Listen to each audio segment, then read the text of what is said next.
asalaamaaleykum mbokki Sénégal asalaamaaleykum mbokki diaspora bi asalaamaaleykum mbokki département de Dakar may dellu si waat tey ci les vidéos de Barthélémy Diaz l'officiel ñëw waxtaan si ak yéen mbokk yi yëgal leen tamit fan nañu toll ci lii di xeex bu ñuy xeex pour mën a aar suñu tefes mooy lu ñuy woowee la sauvegarde du littoral. may njëkk jaajëfee monsieur le préfet de Dakar di jaajëfee madame le sous-préfet des Almadies ñu ngeen xam ne ni tey mardi le 9 juin 2020 dañu woote benn ndaje benn waxtaan benn sottante xalaat ci le site concerné. Préfet de Dakar di représentant de l'État di autorité joxe xalaatam. dafa daal di convoqué benn décret de 1996 décret boobu mu joxe xalaatam ci fan la commune Fann Point E di commencé ak fu muy jeexee ak fan la commune Mermoz Sacré-Cœur di commencé ak fu muy jeexee ñu ciy jaajëfee bu baax a baax monsieur le préfet du département de Dakar. lu ci préfet wax dégg naa ko wante wax naa préfet que d'accorduma si parce que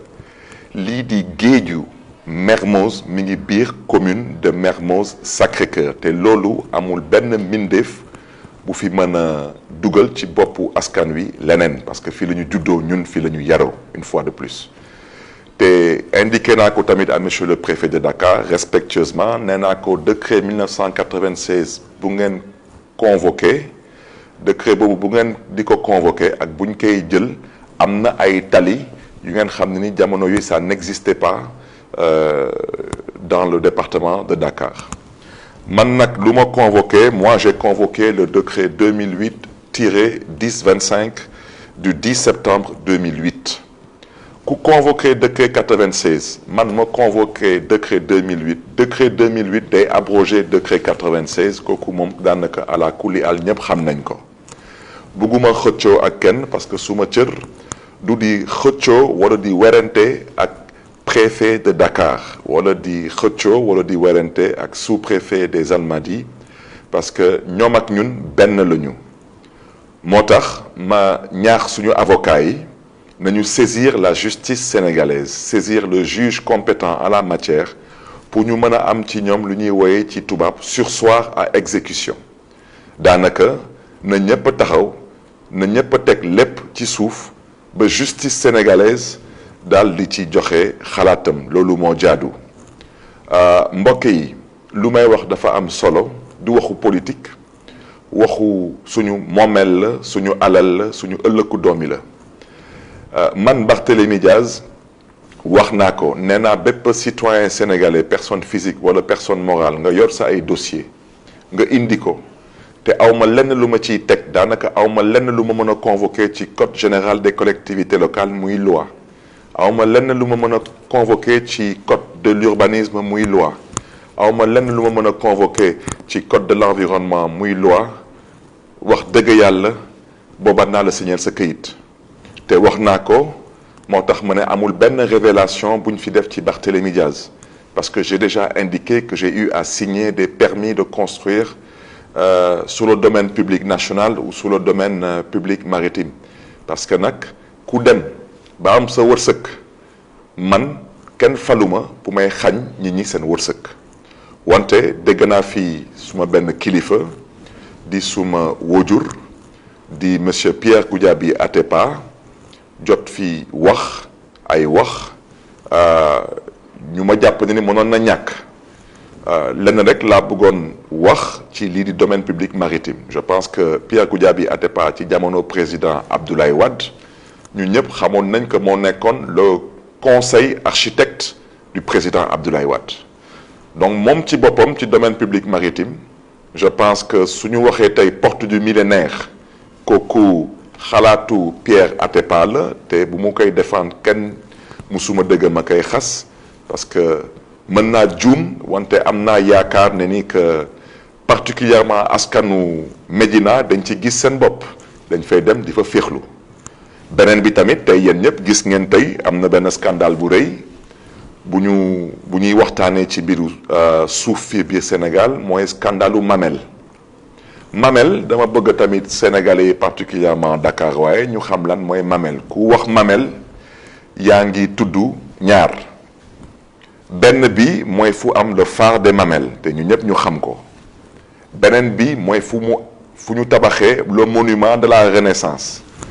kooku tamit monument de la Renaissance boobu jamono yooyu Pierre Goudiaby Atepa moo nekkoon conseil architecte du président Abdoulaye Wade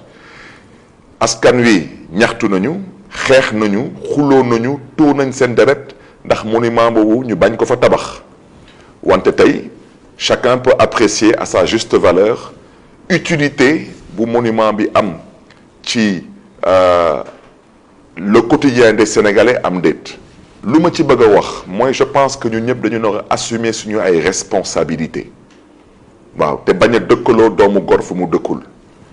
Pierre Goudiaby Atepa tamit maa ngi biiralaat wax ci parce que Serigne Djibi Diallo bu ñuy tudd noonu ne moom la ñu jébbal 5000 mètres carrés yooyu dinaa si delluwaat jamono bu ñu koy jébbal Djibi Diallo boobu Pierre Goudiaby Atepa moo nekkoon conseil architecte du président Abdoulaye Wade donc moom tamit ñu ngi koy laaj moom Pierre Atepa est-ce que moom yeggoon na ni que président Abdoulaye Wade ci jamonoom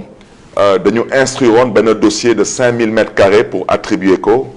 aux citoyens sénégalais Djibi Diallo ou pas question boobu dañ ko koy posé am na solo su ko xamee wala su ko xamee tamit na ko wax askanu Sénégal dama ne suma baat ci kaw man maire la lu ma nar a def dama koy jéem a teg ci yoon te wax naa ko fii biir commune de Mermoz Sacré-Cœur am na ay nit ñu fi indi ay këyit am titre foncier fii biir cité Kër Gorgui ma lank bañ leen signer seen permis de construire te borom restaurant bu ñuy woowee la Galette te nekk ville ñoom xam nañ fi may waxee ñëw nañ fii ak seen benn këyit ne ñoom moom benn terrain bu nekk cité Kër Gorgui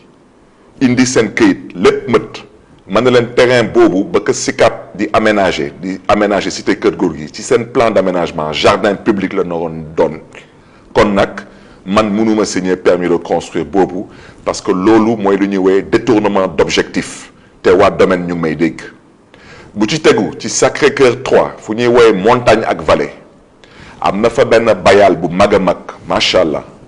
am na benn société bu ñuy woowee Telium ñëw nañu indi seen ay këyit yi yépp tegu ci yoon ma lank bañ leen signer le permis de construire parce que ci plan d'aménagement à l'origine jardin public la woon kon SICAP mënu ko woon jaay loolu xanaa nopp mën na ko dégg te xel mën na ko nangu bu ci tegu mbokk yi mooy dama bëgg a wax ji leer parce que xeex bi moom bu ci kenn am xel ñaar ala kuliyaal xeex dina am waaw parce que ñuñ ko séqal dañu matul ay kilifa ngeen may ma dellu siwaat tuuti ci ginnaaw lu préfet de Dakar wax ci gàtt ci lu gàtt daal lu préfet de Dakar wax nee na terrain bu nekk ci corniche bi genn wàll terrain bi mi ngi ci commune Fann Point Amitié beneen genn wàll terrain bi mi ngi ci commune Mermoz Sacré-Cœur te préfet de Dakar da nga may dégg te sous-préfet Almadies may dégg kon loolu man ba ko préfet Dakar waxee ma ne ko mën naa ci bañ a ànd wante nangul naa la sañ-sañ bu la yoon may nangul naa la tamit taxawaay bu nga am fii tey ci biir département de Dakar wante man Barthélémy Dias lu may xeex te mënuma ci d'accord ñit bëgg a jël géeju ñépp ba ko akimo mu doon moomeelu boppam te loolu moo fa am mooy benn lu ma mënul d'accord mooy ñu jël benn waay bu ñuy woowee Djibi Diallo waaw te yàgg naa ko wax nee naa kooku fonctionnaire international la te dinaa si delluwaat ñu ne kooku dañ ko attribuer 5000 mètres carrés moom mu fay ci mètre carré bu nekk mu fay 2450 francs droit de timbre tey mètre carré bu nekk soo ko yóbboo banque ñu jox la ci 1 million ndax lan ndax dañu jël benn contrat de location muy lu ñuy woowee bàyyi ñit jël ko transformé ko mu nekk titre foncier te amul benn mise en valeur bu fa nekk loolu lay ñaawlu xanaa loolu nopp mën na ko dégg te xel mën na ko nangu lu ma wax dama ne Djibi Diallo boobu bañ koy jox 5000 mètres carrés tey ñu ne amatul 5000 mètres carrés 2325 mètres carrés la am dama ne 2700 et quelques mètres carrés yooyu dama ne kan na ko waaxu kan na ko dëpp loolu may wax ci te ñu may waxal xam nañ seen bopp moo tax ma ne ñu ko jël ñoom ñoo jël contrat de location boobu bu ñu doon wooyee bàyyi ñu transformé ko mu doon titre foncier ça s'appelle un détournement de deniers publics moo tax ma ne leen ala kulli al xeex dina am bu ma ciy teg te kooku dama ci insister dama ne il faut qu'on se comprenne dégg naa sànq ku ñuy wooyee monsieur Djibi Diallo sous-préfet de Dakar Plateau yëkkati ay kaddu tudd fa sama tur maa ngi koy ñaawlu bu baax a baax bu ci njëkk dinaa njëkk a jéggalu kii di le préfet de Dakar parce que bépp sous-préfet bu nekk biir Dakar moo la ilif te wax dëgg yàlla tey ci suba démarche responsable le préfet de Dakar tey ñëwee ci site boobu wante nag su ma baat ci kaw comme dëkk bi dafa am lu ñuy woowee VAR na ngeen ma génnal ban VAR fu Barthélémy Diaz tudd Djibi Diallo sous-préfet de Dakar Plateau fan laa ko tudd moom nag su demee tey ba di ma tudd je souhaiterais qu'il sache que je ne l'ai pas sonné c'est très important moom ci boppam balaa muy ñëw Dakar Plateau na wax askanu Ndakaaru jaar-jaaram Sangalkam na leen ko wax na wax askanu Ndakaaru jaar-jaaram fële ci Gossas góor bu ñuy wooyee Abdou Diong nekkoon représentant du khalife général des Mourides fële ci Gossas lan lañ fa jotee ak moom lan la jotee ak góor googu kon nag moom su jaaree tey moo xam Sangalkam jaar Gossas ñooñu wax lu ñaaw ci moom su ñëwee tey biir Ndakaaru ba di tudd Barthélémy Diaz dama bëgg mu xam ne ni man du ma nawleem du man ak moom parce que man musuma laal ci mbiru suuf te moom je reviens à ce que j'ai déjà dit je ne l'ai pas sonné je n'ai jamais cité monsieur Djibi Diallo sous-préfet des Almadies nulle part il ne m'intéresse pas ce qui m'intéresse je reviens à ce que j'ai dit c'est le pillage et le bradage du littoral cette association de malfaiteurs cette bande de voleurs et de pilleurs et vous connaissez très bien soi-disant fonctionnaires de l'État du Sénégal, une bande de fonctionnaires véreux. Je vous dis que ça ne passera pas. Quant à ce site, je reviendrai sur le site. Comme monsieur le sous-préfet de Dakar Plateau a décidé qu'on ne reviendra pas, eh bien je reviendrai. Je reviendrai, et cette fois-ci, je reviendrai avec la jeunesse de Dakar. Il n'est pas question de vous laisser piller le littoral sénégalais. Il n'est pas question de vous laisser privatiser des plages publiques. Vous n'impressionnez personne. Vous n'intimiderez personne. Je suis au regret de vous dire que vous êtes une bande de vermine, de moins que rien. Vous n'avez même pas honte de sucer le sang du peuple sénégalais. Honte à vous qui n'avez même pas honte de sucer le foncier du peuple sénégalais. Honte à vous pour de petites enveloppes. Honte à vous. Sans aucune diversion, chers amis, je reviens à ce que j'ai dit. Nous exigeons un surseoir à exécution sur le site jusqu'à ce que le droit soit dit. Je reviens à ce que le préfet de Dakar a dit et nous le respecterons. Le terrain est à cheval entre la commune de Fann Point E Amitié et de Mermoz Sacré-Cœur dans l'entendement du préfet de Dakar qui a convoqué un décret de 1996 que je conteste.